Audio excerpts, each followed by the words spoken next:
Welcome to BIV Today. I'm Kirk LaPointe, Editor-in-Chief of Business in Vancouver. And each week we focus on one interview in our podcast to explore a wider conversation with a prominent business leader or a newsmaker. This time my guest is Andrew Bibby. He's the Chief Executive Officer of Grosvenor Americas Limited, which has extensive holdings here in Vancouver and in 6 other centers in North America. He's a UBC graduate, an Oxford scholar, Harvard Business School product, a rugby man too, former Team Canada player. He's been with Grosvenor for more than 3 decades, and he's taking his leave now, but not before building one of the most acclaimed property portfolios here and in America. He has much to say about the future of cities, including, I hope, ours. And I thought it would be a great time to talk as he retires from this chapter anyway, at the ripe old age of, 59? 61. 61? Just, yes. Oh, okay. Oh, there you go. Well, you look younger than 61. Of course, I like to think I look younger than my own age, which shall remain undetermined at this point. I think we can all gauge ourselves today and see the building blocks of careers on the basis of our childhood. And I'm always interested in asking leading executives, what was it about your childhood that propelled you to where you are now? I think you're asking about the industry I find myself in. My father was a contractor, and he would build things, but he would build them for others, and the company he worked for didn't retain them. So the idea of being a developer and a property investor, but also a builder indirectly, appealed to me very much. So were you working with your hands or working with paper? Well, now that's a very interesting question, because ultimately what I do is a paper push. Right. And it's amazing how the sort of creative and or building process, how sort of short or uninvolved you are in it, even though that is what made it initially very interesting to you. So I had a father who's a civil engineer. He's the kind of guy that knew how to fix everything he owned back when you could. Mm-hmm. He built everything around our house. So I was always brought up on the building. I wanted to understand it. He would explain to me compression and tension and structures, when I was 12 years old. And it just seemed, like a very good thing to go into. He had also studied architecture. I thought about that, and he advised me that architecture is the most out of work profession there is, and I probably shouldn't go that way. But engineering is a very in profession. Lots of employment there. Why not engineering? I actually thought I would go to UBC. My first degree was at UBC, and become an engineer. And then somebody, I can't remember, I think it was a friend of my father's who got me excited about business. So I went into commerce instead. Were you handy with numbers? Yes. I'd say I'm pretty, That's good to hear, pretty right? confident. Good to hear. It's in what I do, it's kind of a given. You have to be good at numbers.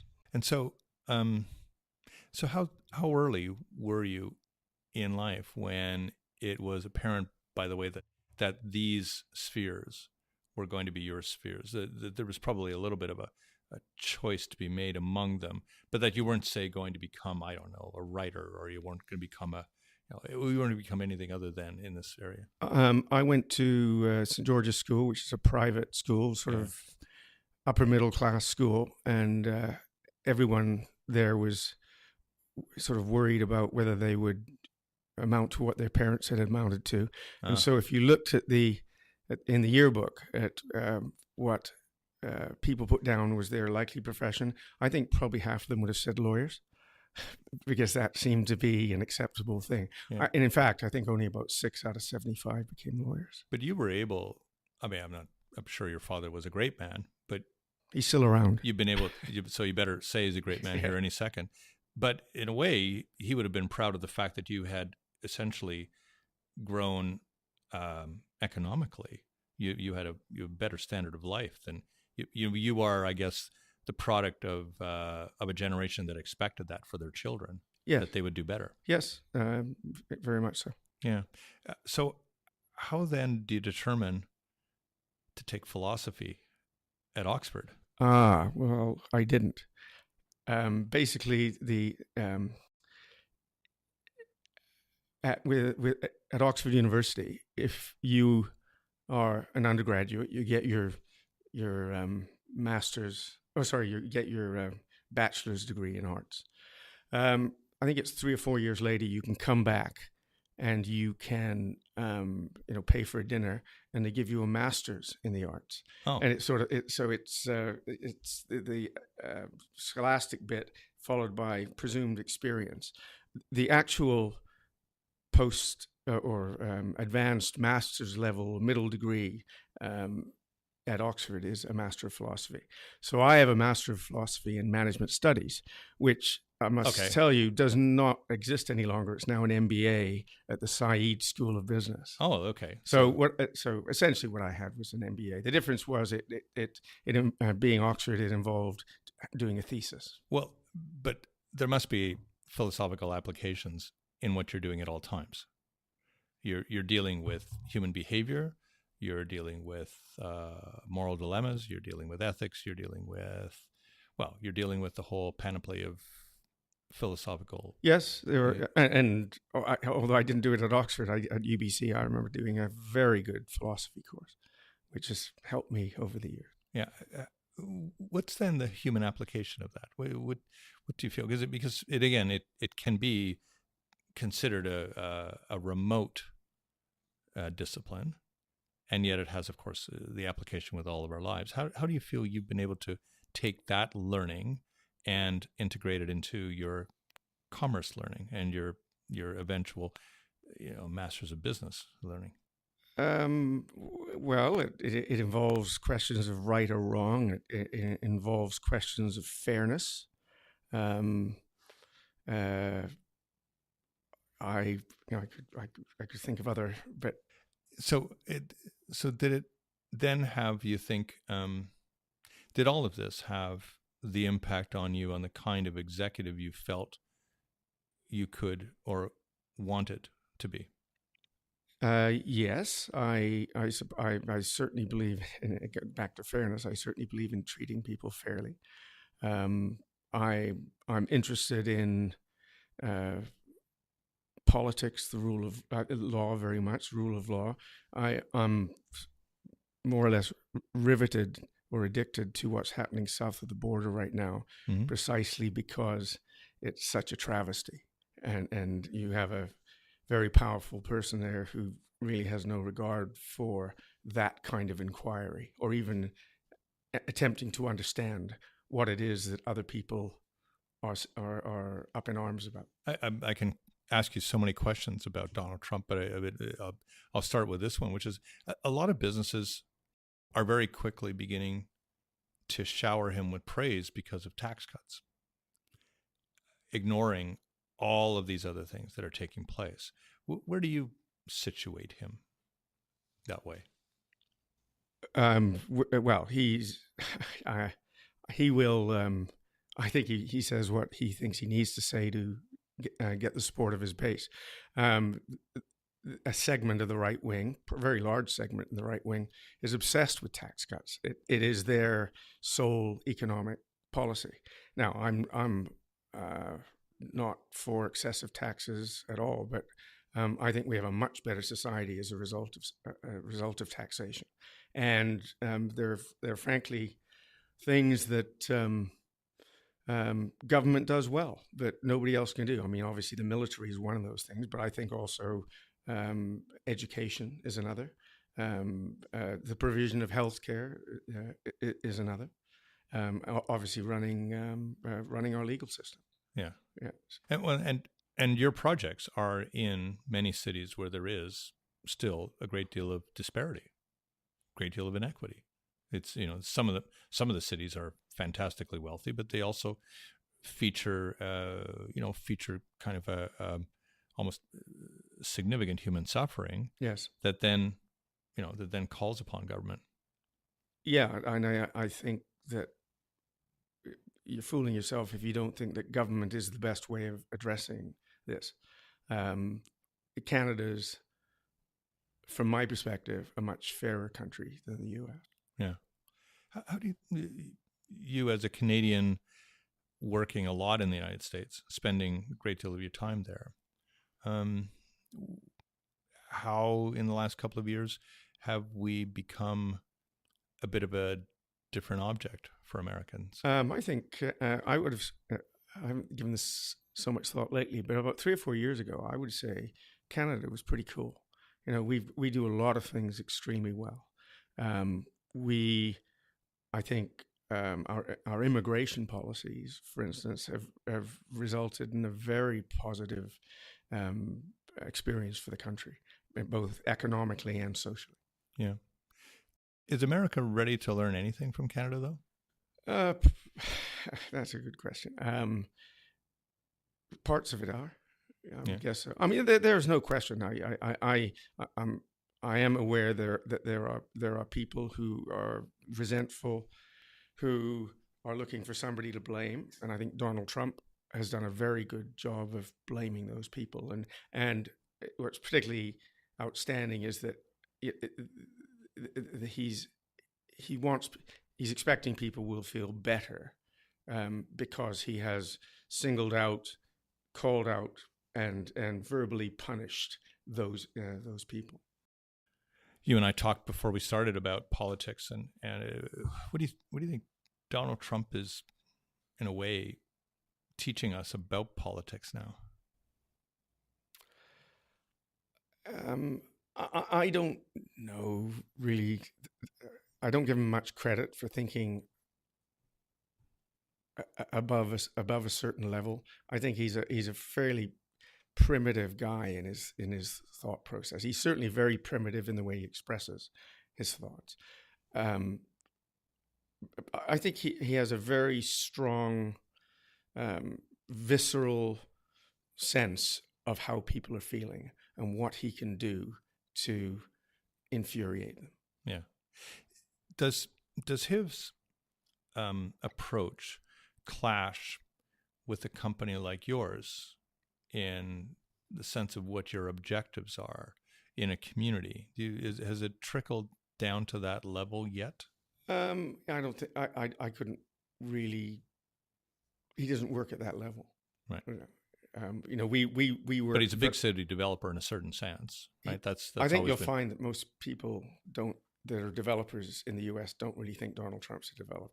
Okay. So, you know, he hasn't really developed anything for years. He slaps his name on things. What he runs is actually not very big from what I can see. Yeah. I also want to ask you about rugby. Ah, yeah. A game I haven't played much, but I will say, I mean, I was very impressed with the fact that you were able to still walk in here on your own steam. Yeah. It's what did it teach you? Well, teamwork for one thing. Everyone says they're a team. Everyone talks about, you know, being a team, but it involves not always being the star, sacrificing yourself for somebody else's, you know, betterment. I just general cooperation, which I like that when it comes. I've only hired one rugby player ever, but I like to see that in somebody. In terms of leadership. I was lucky enough many times to be captain of good teams, and it taught me a lot about how to handle people and their expectations. So tell me about that. Tell me about what the application has been over to the executive suite and the boardrooms for you, and how it is that you've been able to use the sense of either collaboration or understanding of someone else. It's for one thing, being empathetic, so seeing something from somebody else's perspective, right? Being, you know, knowing when to push, knowing when to give people latitude to make their own decisions, knowing what is absolutely crucial in the thing that we have to focus on right now with the problem at hand. Have you thought much about why sport is such a teacher? One thing is because you do it again and again and again. which in business everything takes longer, right?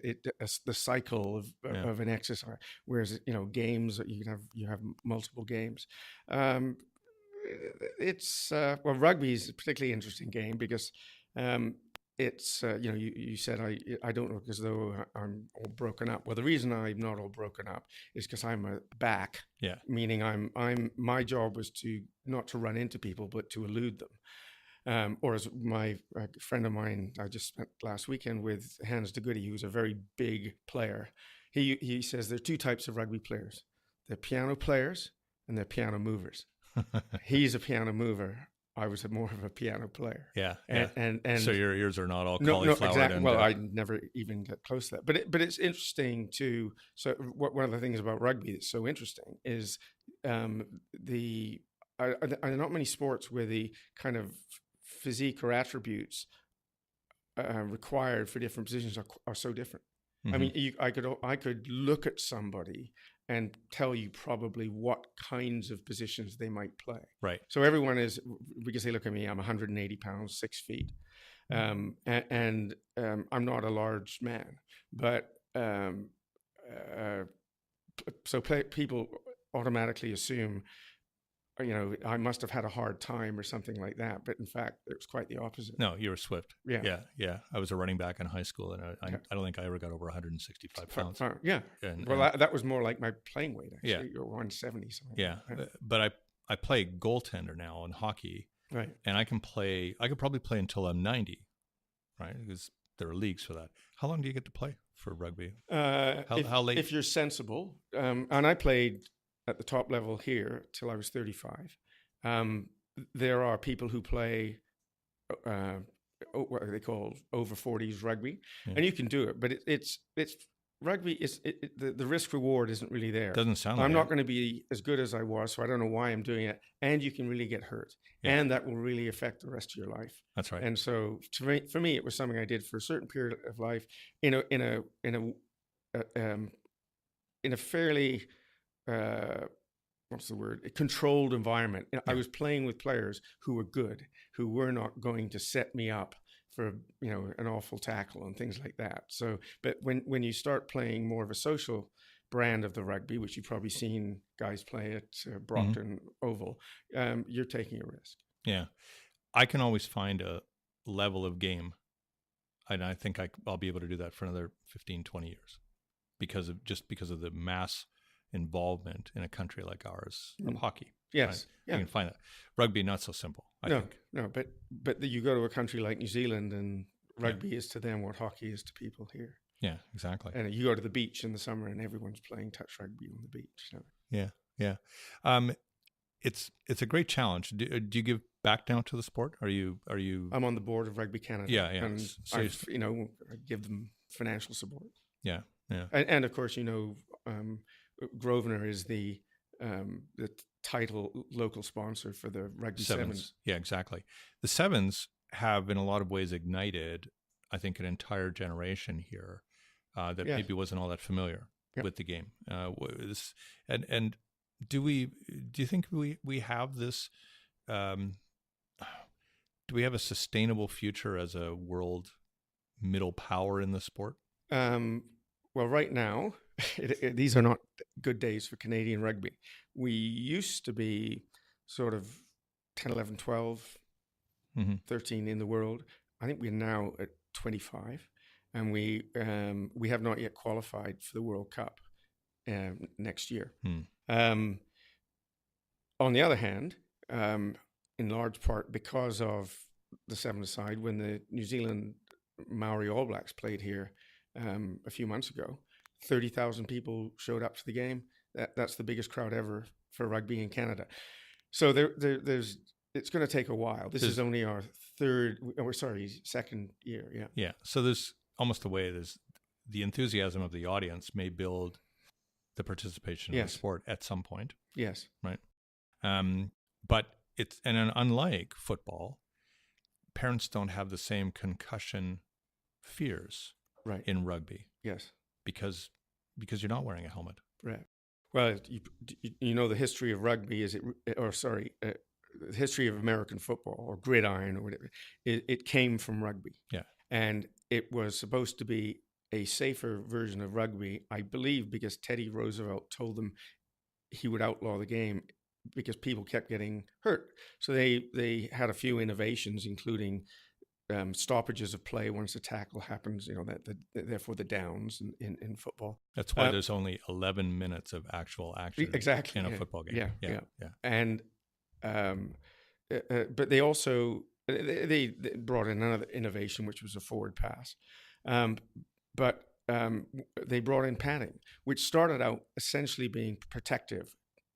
So a leather cap, a few small pads in the sweater. Eventually around the face. And then some idiot invented this hard plastic helmet, and it made all these players invulnerable. Yeah. And so you made them torpedoes as well. Torpedo. And so you now have no regard for yourself and therefore you have no regard for anybody else. So I think what needs to happen, and I know that the purists will just hate take this. the helmets off.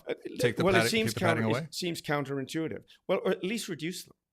And because there is so much money involved, and I'm thinking of liability, this is something that they're going to have to address. Well, the NFL, I think, is looking over its shoulder at the NBA and a couple of other things, saying we may not be the big sport much longer. Yeah. By the way, I can never understand why America is not a powerhouse in rugby when it has all of these amazing running backs.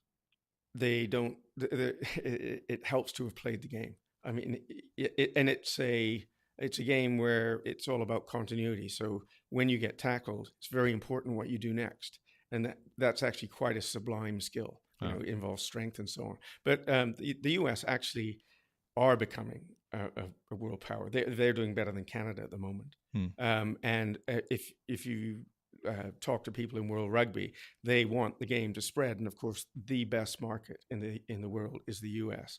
And to some extent, we benefit from that because we're part of it. And I'm hoping that one day we'll be able to put on a World Cup in North America. Yeah. So did your parents feel safe with you in rugby? My mother hated watching it, and she asked. I would ask her if I could, if she'd come to a championship game, something like that, and she'd say, "Is it a rough team you're playing?" And so, no, but finally, it's flag rugby. Rugby when I played was the men are bigger and stronger and faster now than when I played. But the game was dirtier. It was far dirtier, and it's because this, they now far more like ice hockey or football. There used to be just one official. Now it's 4 or 5 officials and a TV official. And if you're found to be doing things like stepping on somebody's head, you'll be out for a number of games, and that could certainly the rest of that game. So as a back, you would have only been largely the recipient of the bad stuff. I'd be the recipient of a sucker punch as somebody ran behind me and they thought I'm not saying it happened all the time, but it did happen. And so again, bring it back to business. What did that then tell you about fairness, and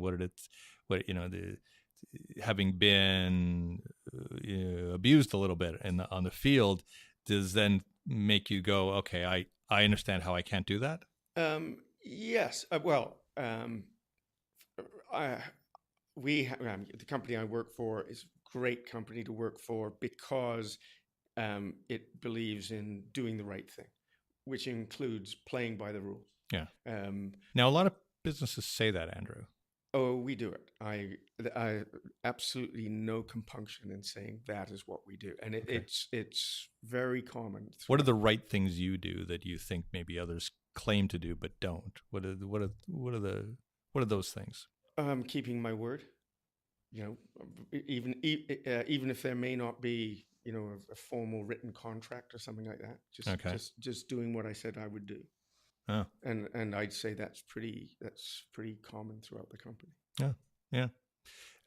So you've seen the city grow and grow and grow and grow, and I know you do work all over North America, and you obviously have international relationships that you have to tend to inside the company a lot. But based on what you experience here, and you're out at UBC Properties Trust, you have a really good sense of the community with the projects that you're doing. What's working? What's wrong? What's wrong with what the provision of? No, the city. There's. Well, I'm actually quite optimistic about the city. Now we have chosen, as time goes by, just to work in certain municipalities. Nothing bad about it's just bad about other municipalities. It's just that when people see us again and again, and they see that we do a good job of something, they're subsequently more. Because almost everything we do involves some sort of planning consent, some sort of rezoning, and you need community support to be able to do that. And although it's very clear that is from a developer's perspective, and I'm actually from citizens' perspective, I know citizens think that this is unfair. Somehow the developer had an advantage. They got to the politicians or something like that. Well, often what developers feel is all this was just ganging up by a bunch of people whose own interests say we've got a project over in a great project at Ambleside, Grosvenor Ambleside, and in reality, most of the people objecting to the project were people whose views were blocked, and they were 6 blocks back from the water. And it's a bit hard to take that when it's just massive self-interest, and really trying to better their position through a political. Why do you think though that there is such antipathy directed toward developers in this city? I've lived in some other cities, and I can't recall it feeling the same way as it does right now, right here. Well, I think that there's a resentment of high house prices, of the developers as being massive beneficiaries of this, which is true, but it could easily go the other way. I would argue that right now prices are just too high. We're being extremely careful. We're not going out and making crazy bids on properties. Do you think something's going to happen? Well, as they say, trees don't grow to the sky. So, we're seeing higher and higher end values. But there are properties that have sold recently that you couldn't justify the price that has been paid for land when you consider what finished, say, condominium units are selling for. It's obviously some developers are paying those high prices with the expectation they're going to continue to go up. And at some point, they will be wrong. Yeah. And that's the way markets work. What responsibilities do you think a developer has to a community? That's a good question. I think to improve the community. We do it. We don't do it as a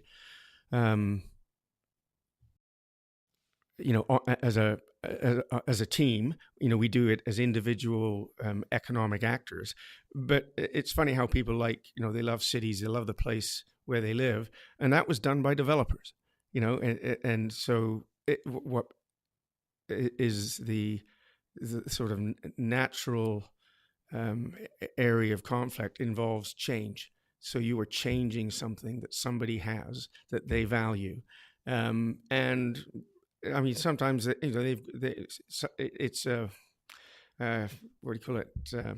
Win-loss situation. Yeah. There's no win-win. We always try to. I know it's very trite to say it, but we look for win-win opportunities. We know we can't.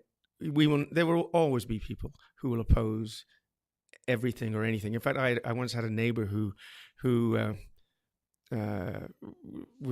lived diagonally opposite me, and there was somebody across the road from me wanted to take a large old house. It was really quite a rundown house, and subdivide his lot and turn it into something else, or would have been 2 dwelling units. And so I ended up talking to him about it, and he said to me, "Andrew, the way I look at it, if somebody else is gaining, I must be losing." and that's to some that answers your question about the antipathy. Yeah. Now, to the and that's a very Trump-like it, situation too, right? yes, yeah. Everything's a zero-sum game. Yes, no, he thinks in those terms. Yeah, Yeah. I haven't won unless I know you're hurting. Yeah. I've worked for people who think unless they know that the seller is in distress, they're not happy with the price that they pay. Yeah, exactly. You would understand, though, the international context much more acutely, I think, than a lot of other executives in the development community in the city. So are our problems all that unique? Not at all. In fact, I'd say they're relatively mild when you consider, say, a place like London. They don't build any housing unit, or hardly any housing unit. We are building them. We're not building enough of them, and we aren't building them in areas we should be building them. Like when you say that, well, for instance, ultimately, the SkyTrain will be extended along Broadway. I think it should go beyond Arbutus. I think it should go all the way up to UBC. Yeah. UBC is becoming a little town all its own. Yeah. And from there it should probably come back heading east up 41st. It's going to go past a lot of land, the government lands that First Nations have acquired on the way up the hill into UBC. It's near where the golf course at UBC, which one day will be First Nations land. It's near, and we come back along 41st by Shaughnessy Golf Course, which will be First Nations land. Do you really think that in the era of the autonomous vehicle, we're going to need subways? Yes, I do, actually. Yeah. Do you? Yeah. Subways are very efficient. Yeah. But aren't we also moving toward fewer and fewer? Well, I mean, even at UBC, the bricks and mortar right now is almost at peak. I can't imagine that they're going to be building more places to learn there. They're don't you think there'd be things like remote learning and virtual reality learning and all these types of things that may not require so many young people to be out there 5 mornings a week? You make the same arguments about office space. Yeah, but people have social needs. And yeah, don't you remember being at school, having a summer where you weren't working at all, but how much, playing every day, but it was just great to go back to school in September and see your friends. People are like that. They have social needs. I mean, you could say the same thing about retail, actually, and retail and office are sectors of real estate where, all the technology suggests that there should be less of it. But because of this social need, it hangs in there. It's going to be different. Now, I know one thing you've thought a lot about is the smart city, and what kind of early implementation we should expect to see.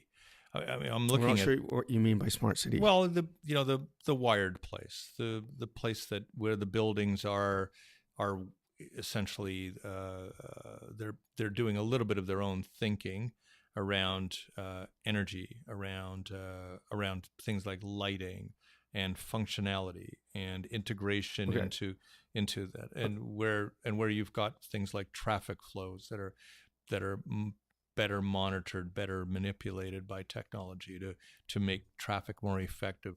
All of those types of things that we're starting to see.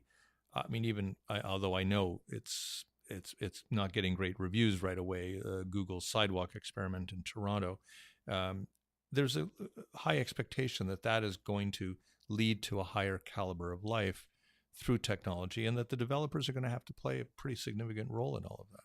Well, if it involves the properties that we acquire, own, yes, of course it will. I mean, smart buildings. I've never heard smart cities, but I mean, that was around when I started 35 years ago. In fact, the Grosvenor building downtown, because it had a shared telephone system, which became obsolete itself in a very short order. Mm-hmm. But we thought we had the first smart building in Vancouver. You could do a lot of those things. Yeah, the possibilities, I think, that we have as a community, because we have a higher quotient of technology. than most cities our size across North America. But we also have a pretty significant role nationally as a port and all that. As a developer, are you playing in cities that have those kind of almost conflicting roles at times, and how you manage to reconcile it in what you build? I'm not sure what. I'm sorry, I don't. No, we have a dual role here in a way. Right. We have a new economy and a bit of an old economy, Right. and that creates almost a bit of, not a schism, but it creates at times a bit of a conflict in terms of what kind of city we want for ourselves. And as a developer, you have to think through what your projects are going to address, and what that market is going to be, and who will be the consumers for it. Yeah. Oh well. First thing we think about is needs, and whose needs we can satisfy. In terms of old economy, new economy, everyone will. There'll always be an old economy. Somebody, you need plumbers, even in Google, whether in Google headquarters. Yeah. I'm not sure if that's what you mean, but you could be talking about winners and losers, by virtue of those who are benefiting because they are in the new economy. Yeah. Frankly, I mean, we're intermediaries. We end up fulfilling the needs that we can identify and which present themselves. Yeah. And very often the people who have those needs are the people who are going somewhere else. I mean, really, we're in the business ultimately of shelter, of any number of things, whether it's, a warehouse or an office building or a place where you shop. And one thing about buildings is they're expensive. They last a long time, and if they're done properly, they're eminently adaptable. And when we talked many years ago about smart buildings and all the possible things you could do that the buildings would do automatically, you could turn on the lights automatically. I mean, this is all trite stuff now. No, but at the time, that was actually it was pretty. That was a great breakthrough. The idea that you could walk into a hallway and the lights would come on. Yeah, and how all this would render buildings obsolete. I don't think I'd worked for Grosvenor very long, maybe 6 months, and we went down to San Francisco for a conference, and an architect stood up and said, "Aren't we really just talking about installing more conduit in buildings, meaning channels through which we can ultimately feed wires?" Now, of course, that's becoming obsolete because now you don't even need don't need wires. Yeah. And that's the future. Yeah. Somebody in the construction industry once told me that in order to fulfill the infrastructure needs of a place like ours here, British Columbia, that they needed to probably have somewhere around 1 in 7 graduates into the trades, but that the number is really something like 1 in 69. I wouldn't think it was that out of whack. But no, there's absolutely no question. I mean, if you live in a city like let's take San Francisco. It's a better example. There's a great deal of tech wealth built there. The rates that construction workers get paid is enormous because they have an expertise that's needed, and you cannot import it from elsewhere. Yeah, it's so. You're right. Is it hard for you guys to retain people? For Grosvenor as a company, we always work at it. We actually have a very good record at retaining people. It's a good place to work. Blah blah blah. I can go on about it. In terms of the people who actually do the building for us, they have a heck of a time.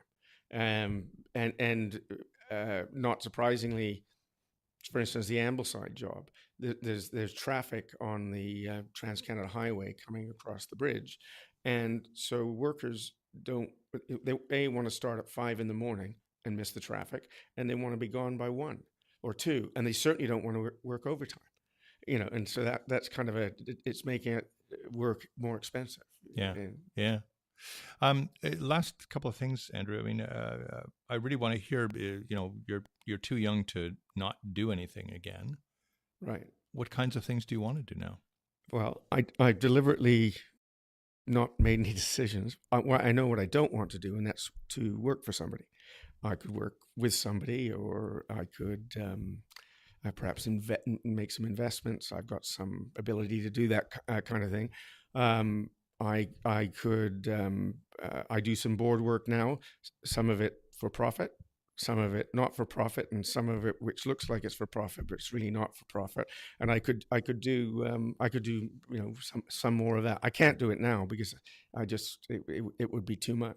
But I don't just want to get on boards. I want to do something that I like. Well, have you figured out? I mean, I'm always interested in how people are going to approach the real partitioning with what has been the mainstay of their adulthood. And in this case here, your tenure at Grosvenor, which goes back to what, 84, somewhere exactly. Yeah.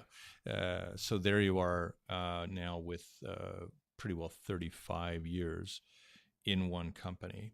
Do you then build for yourself a pause button here that then says, my head is still too fuzzy with my day-to-day things. I need to kind of cleanse myself a little bit here and think through the next chapter? I think I'm probably going to do a lot of reading, yeah. which I don't. I read reports now.